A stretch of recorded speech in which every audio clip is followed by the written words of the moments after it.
welcome to YouTube dari Axon Course. Di video ini kita akan bersama-sama belajar tentang kuadran dalam trigonometri. Nah, aku suggest kalian buat nonton dulu video-video kita sebelumnya terkait trigonometri. Ada perbandingan trigonometri dan juga ada perbandingan trigonometri dari sudut-sudut istimewa, biar kalian bisa lebih mengerti terkait kuadran dalam trigonometri. Tapi sebelumnya jangan lupa juga untuk subscribe tombol lonceng yang ada di bawah. Dan juga jangan lupa untuk share link dari YouTube channel ini ke teman-teman kalian. Oke, dalam koordinat kartesius, kuadran dibagi ke dalam 4. Kuadran 1, kuadran 2, kuadran 3, dan kuadran 4. Kalau kita lihat di sini, arah pergerakannya dari kuadran 1 ke kuadran 4 itu berlawanan dengan arah jarum jam ya. Nah, di sini kita melihat ada sumbu yang horizontal. Ini adalah sumbu X. Sumbu yang tegak atau vertikal adalah sumbu Y. Di sebelah kanan sumbu Y adalah X positif. Kalau misalkan di sebelah kirinya sumbu Y, berarti semua nilai X-nya negatif. Kalau di atas sumbu X, semua Y-nya positif. Di bawah sumbu X, semua Y-nya negatif.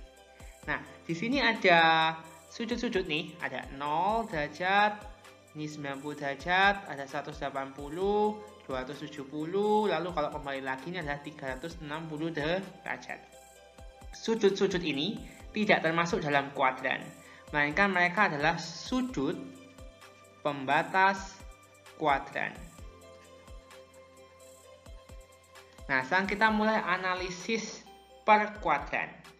Kuadran 1 ini dari 0 derajat sampai 90 derajat. Oke, di sini nilai X-nya adalah plus dan Y-nya adalah plus. Lalu kalau kuadran 2 dari 90 derajat sampai 180 derajat ya. X-nya kita lihat di sini X-nya minus, Y-nya plus. Oke. Kuadran 3 dari 180 derajat sampai 270 derajat. Kita lihat di sini X-nya minus, Y-nya juga minus ya. Lalu kuadran 4 dari 270 derajat sampai 360 derajat. X-nya plus, Y-nya minus. Nah, sekarang bagaimana hubungannya dengan trigonometri? Kira-kira kalau di kuadran 1 itu sin kostannya gimana? Kuadran 2 juga, kuadran 3 juga, kuadran 4 juga. Oke, nilai X itu anggaplah sama dengan nilai samping. Oke, nilai X itu sama dengan nilai samping. Lalu kalau nilai Y sama dengan nilai depan. Oke, kenapa kalau kita gambarkan seperti ini contohnya ya. Ini 30 derajat. Maka kita bisa lihat ini adalah sisi miringnya, karena ini kita buat ini siku-siku kan. Maka depannya adalah ini kan, ini adalah depan. Ini kalau kita tarik panjangnya sama dengan nilai Y-nya berapa. Benar ya? Sedangkan ini adalah sampingnya yaitu nilai X-nya. Kalau misalkan nilai X-nya positif, sampingnya positif, depannya positif, berarti sin, cos, tan-nya semuanya positif. Berarti di kuadran 1 all positif. Ya, ini penting banget. Kalau di kuadran 2 X-nya negatif, berarti sampingnya negatif. Kalau sampingnya negatif, berarti rumus yang ada sampingnya apa? Cos-nya negatif, tangennya juga negatif. Benar ya? Cos sami, tan desa, ada sanya semua. Cuma sin-nya aja yang positif. Ini di kuadran 2. Di kuadran 3, kita lihat X-nya negatif, Y-nya negatif. Berarti kalau depannya negatif, sin-nya juga negatif. Benar ya? Cos-nya juga negatif, karena sampingnya juga negatif. Nah, tapi tangan kan desa. D-nya negatif, sampingnya negatif, dibagi min jadinya plus. Maka ini tangannya yang positif. Oke. Dan di kuadran 4, kita lihat di sini X-nya yang positif, artinya sampingnya yang positif, Y-nya negatif, artinya depannya negatif. Maka sin-nya negatif, tangannya negatif, cos-nya aja yang positif. Oke ya. Jadi kita bisa hafalkan di sini teman-teman, kalau di kuadran 1 all positif, di kuadran 2 yang positif hanyalah sin, Dan juga kebalikannya sin, yaitu adalah kosekan yang positif.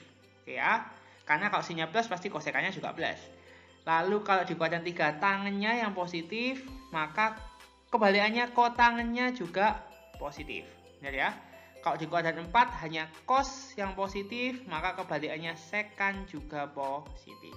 Ini jadi penting, kalian harus hafalkan kuadran 1 all positif, kuadran 2 sin dan kosekan, kuadran 3 tan dan kotangen, kuadran 4 cos dan sekan. Oke, sekarang kita mencoba latihan soal. Tentukan apakah tanda dari masing-masing perbandingan trigonometri ini. Jadi kita buat cheat sheet dulu ya. Di kuadran 1 all positif, di kuadran 2 sin positif, sama kebalikannya berarti kosekan positif. Lalu di kuadran 3 tan yang positif dan juga kotangen. Lalu kok di sini adalah cos dan sekan yang positif. Kita lihat di sini. Cos 50 derajat. 50 derajat itu ini 0, ini 90, 180, 270 ya. Ini 360. 50 derajat berada di kuadran 1. Berarti ini kuadran 1. Maka nilai cosnya adalah plus. Ya, kita cuma diminta untuk menentukan tandanya aja. Sin 176. Ini di kuadran 2. Maka sinnya kita lihat di sini sinnya plus, ya. Tan 299. 299 di sini ya berarti ya, lebih dari 270 derajat kan? Berarti di kuadran 4. Nah, kuadran 4 yang plus cuma cos sama sekan nih. Berarti tandanya ini adalah negatif. Kosekan 140 derajat, 140 derajat di kuadran 2. Kosekannya plus ya. Kotangen 195. Oke. 195 ini di kuadran, kita lihat 195 di antara ini ya, 180 dan 270 di kuadran 3. Kotangennya adalah plus, ya kan? Di kuadran 3 kotangen dan tangan plus. Dan yang terakhir sekan 100. Ini di kuadran 100 di kuadran 2. Benar ya? Di kuadran 2 kita bisa lihat di sini sekannya, kalau ini cuma yang plus sin sama kosekan, berarti sekannya negatif. Gampang kan? Kalian pasti bisa dong.